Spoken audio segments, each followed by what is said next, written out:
Tenho pedido para que tragam suas Bíblias, porque estamos aqui para ver o que a Bíblia tem a dizer sobre os seus problemas, os meus problemas, os problemas da nação e os problemas do mundo.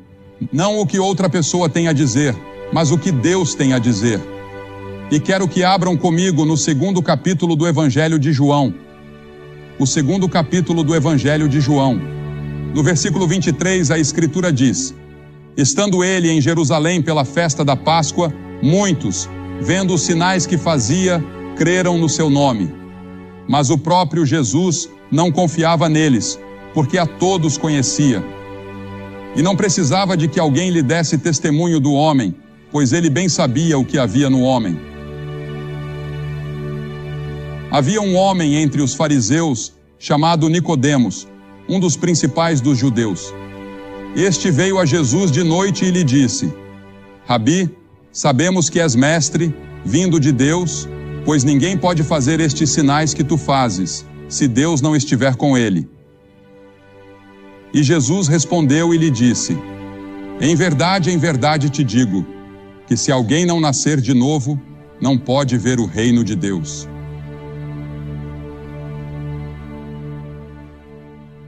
Eu me lembro do primeiro dia em que fui à escola. Eu estava com muito medo. Naqueles dias, precisávamos caminhar para a escola cerca de 2 ou 3 quilômetros e voltar caminhando de tarde, depois que a escola acabava. E minha mãe tinha preparado um pequeno lanche para eu comer na hora do recreio. Ninguém me disse que haveria 2 intervalos. Então tivemos um intervalo, por volta das 10 ou 10h30, para sairmos e nos alongarmos um pouco. E então, eu comi meu lanche muito rapidamente naquele momento. Bem, quando o horário do almoço chegou, às 12h30, eu não tinha mais nada para comer. Nunca esquecerei esse dia enquanto viver. Em outra ocasião, eu entrei no ônibus pelo lado errado, ou de alguma forma me confundi. Isso foi 4 anos depois. O diretor saiu e me puxou pela orelha. Acho que uma parte dela ainda está faltando. Mas há algum tempo, Bill Hybels disse em um de seus sermões que tantas mudanças estão acontecendo rapidamente que nem percebemos o quanto isso nos afeta. Ele disse que vivemos em uma era de sobrecarga de informação. Você e eu temos acesso a mais informações, dados, fatos, notícias e conhecimento do que qualquer pessoa na história. E a quantidade de informação no mundo está dobrando a cada 5 anos. Recebemos informações através de revistas e jornais e dizem que esquecemos até 80% em 24 horas. E praticamente tudo será esquecido quando alcançarmos a eternidade. Nicodemos, o homem de quem estávamos lendo na Bíblia, era um grande líder religioso, e ele veio de noite. Provavelmente ele tinha medo de críticas, ou desejava uma conversa privada com Jesus. Talvez esse fosse o único horário que Jesus poderia lhe dar. Ou talvez ele estivesse pensando em se comprometer de uma nova maneira. Muitos de vocês têm pensado há muito tempo sobre religião e cristianismo. Vivemos em um mundo revolucionário e em constante mudança.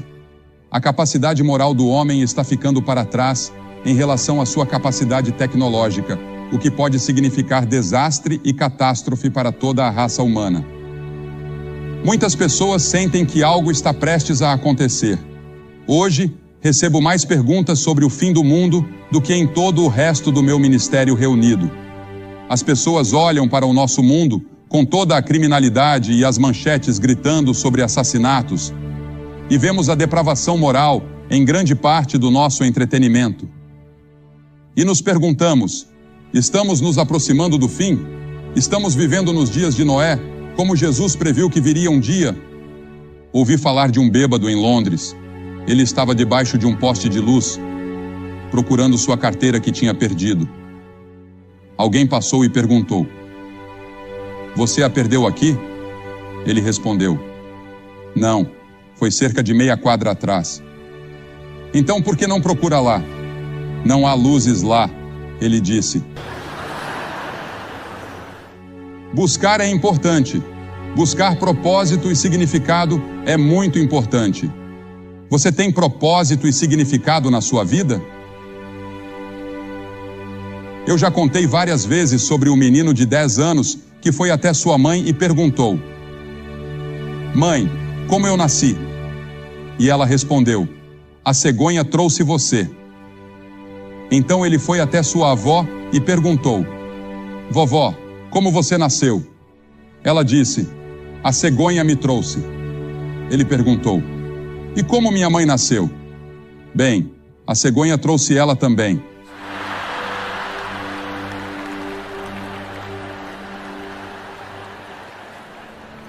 E ele precisava escrever uma redação para a escola sobre o nascimento. Ele escreveu em seu trabalho: "Não houve um nascimento natural em nossa família em 3 gerações." Nicodemos ficou surpreso e chocado quando Jesus se voltou para ele e disse: "Nicodemos, você precisa nascer de novo." Se Cristo tivesse dito isso a Zaqueu, que estava roubando o povo de seu dinheiro, isso seria fácil de entender. Ou a mulher no poço, que já teve 5 maridos. Todos poderiam entender. O ladrão na cruz, culpado de roubo e violência, que implorou a Jesus dizendo: "Senhor, lembra-te de mim quando vieres no teu reino." Ou a mulher pega em adultério, mas dizer isso a um líder religioso como Nicodemos surpreendeu a todos. Veja, Nicodemos era um líder, ele era rico, ele era religioso. E mesmo assim, estava buscando a realidade, e é por isso que estava ali. Ele queria um preenchimento para a sua vida, algo que ele não havia encontrado em toda a sua religião. Deixe-me contar o quão religioso Nicodemos era. E vamos ver como você se compara. Ele jejuava 2 dias por semana. Passava 2 horas todos os dias em oração. Dava o dízimo de toda a sua renda. Era professor de teologia. Dedicava-se intensamente à sua religião. Mas Jesus disse: "Nicodemos, tudo isso não é suficiente. Você precisa nascer de novo." Por que Jesus disse isso? Jesus podia ver seu coração. Ele podia ver que Nicodemos tinha toda essa experiência religiosa exterior. Ele tinha todas as tradições da religião, como no musical Um Violinista no Telhado. Tradição, tradição, tradição, é o que ele dizia. E temos tradições em nossa igreja e em todas as igrejas. Temos tradições e nos apegamos a elas. Mas tudo isso não é suficiente. Jesus disse: "Você precisa ter uma experiência pessoal com Deus. Você precisa me conhecer como seu Senhor e Salvador pessoalmente. Você não pode depender das suas tradições. Você não pode depender da sua família." Jesus disse a Nicodemos: "Nicodemos, toda a sua religião não é suficiente." Por quê? O menininho apontou para isso quando disse: "Acho que eu simplesmente nasci errado." Sim, a Bíblia diz: "Em pecado me concebeu minha mãe. Eu nasci na iniquidade, o que causa mentira, engano, ódio, preconceito, ganância, injustiça, egoísmo, crueldade, tensões raciais. O que causa isso? O que causa a perversão?" Jesus disse: "O coração." Ele disse: "Mas o que sai da boca procede do coração e contamina a pessoa. Está em nossos corações." Nascemos com essa tendência para o pecado. E conforme envelhecemos, fazemos escolhas para pecar.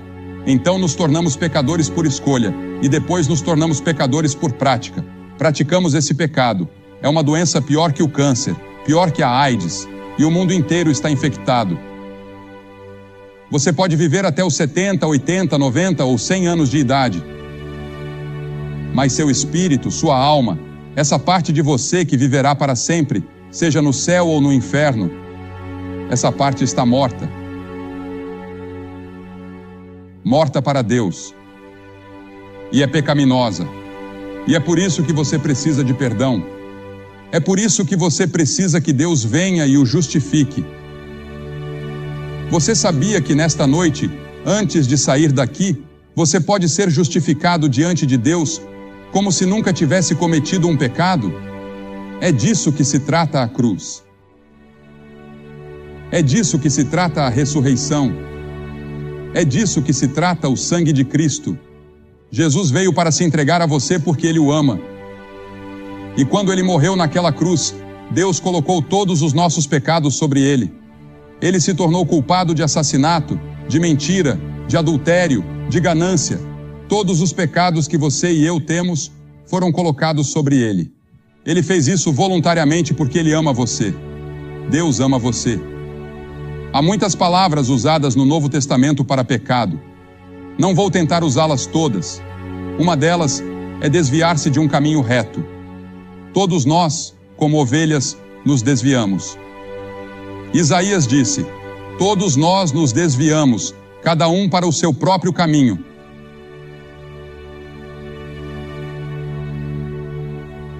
Em Romanos 5 está escrito: portanto, como por um homem entrou o pecado no mundo, e pelo pecado a morte, assim também a morte passou a todos os homens, pois todos pecaram.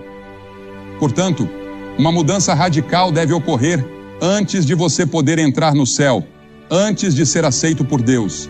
E essa mudança pode acontecer hoje à noite.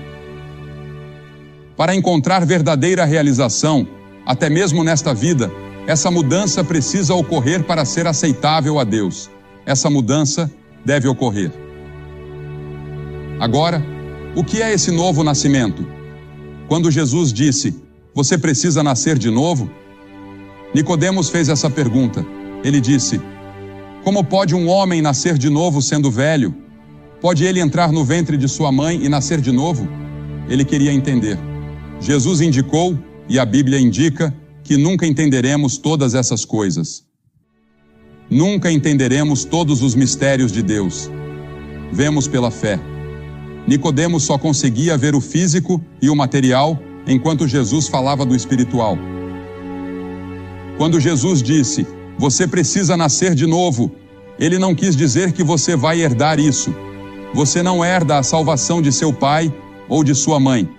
A Escritura diz em João 1:12: os quais não nasceram do sangue, nem da vontade da carne, nem da vontade do homem, mas de Deus.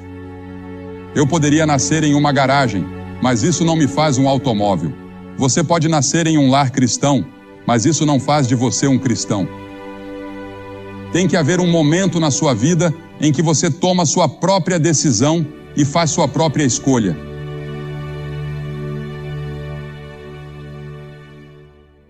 E então, algumas pessoas pensam que podem chegar lá por meio de suas próprias obras, fazendo muitas coisas boas e grandes. Isso é maravilhoso. Continue fazendo-as, mas isso não salva sua alma. É um resultado da sua salvação. Em Tito 3:5 está escrito: não por obras de justiça que tenhamos feito, mas segundo a sua misericórdia, Ele nos salvou. Você é salvo pela graça de Deus. Agora, graça significa favor imerecido. Graça significa algo que você não merece. Você não pode trabalhar por isso. Você não pode pagar por isso. É um presente de Deus. Você já recebeu esse presente? Você recebe esse presente pela fé e ele vem ao seu coração e transforma você. E você nasce de novo. Veja, o homem pecou em um ambiente perfeito. Nós tínhamos tudo. Adão e Eva tinham tudo. Eles nem precisavam de forças policiais, nem precisavam de governo, não precisavam de nada porque tinham tudo. Mas se rebelaram contra Deus. Pecaram contra Deus, e isso foi passado de geração em geração, até chegar a você e a mim, até que todos nós somos pecadores. Nascer de novo significa ser nascido na família de Deus. Em Ezequiel está escrito: também vos darei um novo coração e porei dentro de vós um novo espírito. Em Romanos, Paulo fala sobre isso como estar vivo dentre os mortos. Em 2 Coríntios, ele chama isso de ser uma nova criação. As coisas velhas passaram, eis que tudo se fez novo. Isso já aconteceu com você? Pedro disse que nos tornamos participantes da natureza divina. Que maravilhoso é se tornar participante da própria natureza de Deus. João chama isso de passar da morte para a vida. Você não está mais caminhando para a morte, destruição, inferno e julgamento. Você está caminhando para uma nova vida, uma vida eterna com Deus no céu. E você pode recebê-la hoje à noite. Bem, como esse novo nascimento acontece? Há um mistério nisso. A Bíblia diz, Jesus disse, o vento sopra onde quer. Eu não consigo ver o vento. Posso senti-lo. Posso ver os efeitos do vento. Mas não consigo ver o vento. O vento sopra onde quer. E há também uma analogia com o nascimento natural. Há a concepção, apenas alguns segundos quando o espermatozoide e o óvulo se unem. Depois, há a gestação, que dura 9 meses, e então o nascimento acontece. E o trabalho de parto pode durar alguns minutos, ou talvez alguns dias. Como isso se torna uma analogia para o novo nascimento? Bem, há a recepção da palavra de Deus. Isso é a concepção. 1 Pedro 1,23 diz, sendo de novo gerados, não de semente corruptível, mas da incorruptível, pela palavra de Deus, viva e que permanece para sempre. E em Romanos 10,17 diz, a fé vem pelo ouvir, e o ouvir pela palavra de Deus. Agradou a Deus salvar aqueles que creem pela loucura da pregação, ou declaração, ou proclamação. Também é obra do Espírito Santo. A Bíblia ensina que o Espírito Santo nos convence de nossos pecados. Você não pode vir a Cristo, a menos que o Espírito Santo o convença e o atraia. João 16 diz, e quando ele vier, convencerá o mundo do pecado, da justiça e do juízo. Ele usará as orações de uma mãe. Ele usará uma experiência trágica. Ele usará o sermão de um pastor.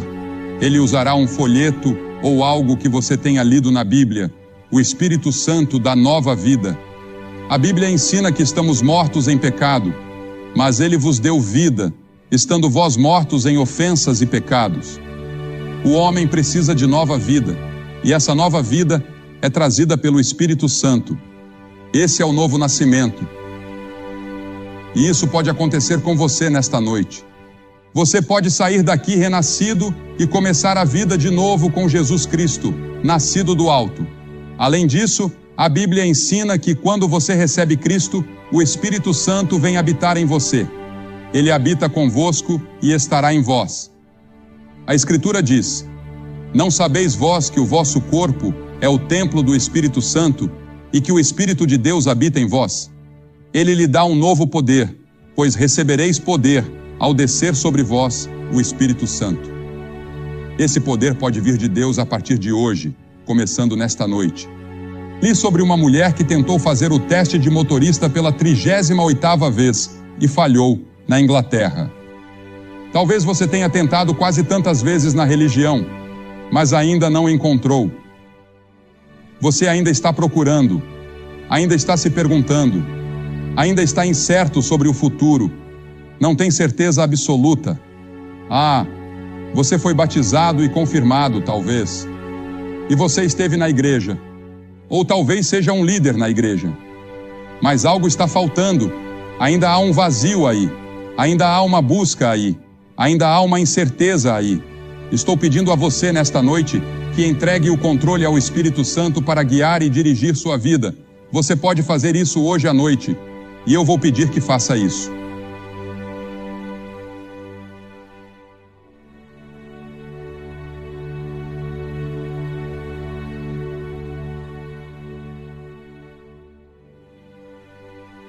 Você pode perguntar, bem, o que eu preciso fazer? Há 3 coisas importantes que você deve fazer. Primeiro, você deve se arrepender do pecado. Arrependimento significa que você muda seu modo de viver e muda sua forma de pensar. Esteja disposto a permitir que uma mudança aconteça em sua vida. A segunda coisa é pela fé. A fé e o arrependimento andam juntos. Não há uma separação aí. Eles andam juntos. Você se arrepende e crê. Creia em Cristo. Não creia em mais nada para a sua salvação, exceto no Senhor Jesus Cristo.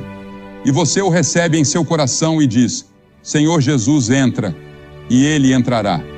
Então, a terceira coisa é obedecer a Ele. Diga: Senhor, eu sei que não posso viver a vida cristã, e Billy Graham não pode viver a vida cristã, e eu não posso. Se eu não tivesse a ajuda do Espírito Santo todos os dias, eu seria um fracasso total todos os dias. Quanto a viver a vida cristã, sou um fracasso grande parte do tempo. Mas é o Espírito Santo que vem e vive através de você e em você, e lhe dá um poder para resistir à tentação que você nunca teve antes, e lhe concede uma nova alegria e uma nova paz que você nunca soube que existia.